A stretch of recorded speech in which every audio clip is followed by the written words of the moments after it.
I think when you are under leadership who has gone through something, you have to ask yourself a few questions. And I think the biggest question is, did God send you here? That's the first question. I said, because I've been in your situation. I was at Hillsong for a long time. I was under Bishop Eddie Long, who went through some things for a long time. Andy Stanley did not necessarily go through any scandals, but he had his own moments of public scrutiny around his beliefs around the New Testament and other things that we all had to weather.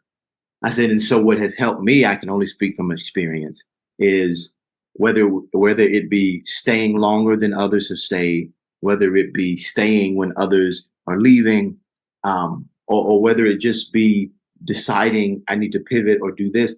What has helped me tremendously is starting there. God, do you want me here? Is this where I'm supposed to grow?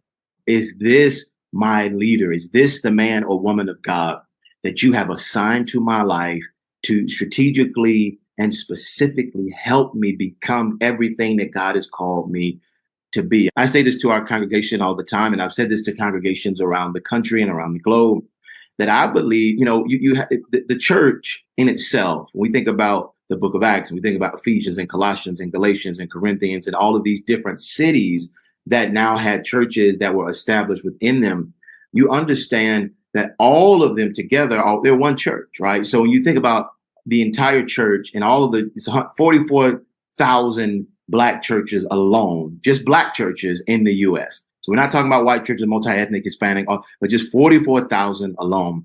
This is all one church. But when you look at the Church of Corinth or the Church of Galatia or the church in Rome, each church had a unique thing that they brought to that region, and they were navigating specific issues. And so I say that to say this: every church has a specific grace on it to deal with a certain type of person in a season. Every leader has the same thing. So I believe that God sends us to specific churches for seasons, for lifetimes, and even for specific reasons for the sake of what he's called us to do. And so my statement around, and I explained this to the young lady as well, is, my statement around, you got to ask the question, did God ordain for you to be here?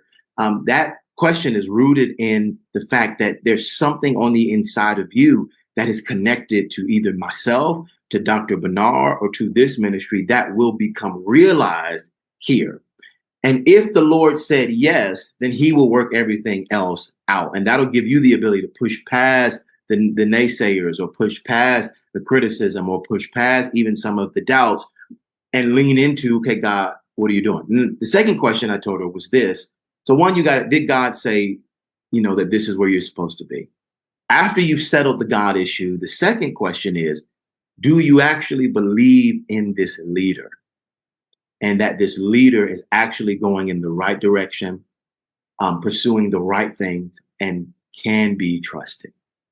I said, if you can answer those two questions, and the answer is yes, then I think that'll help you settle in. She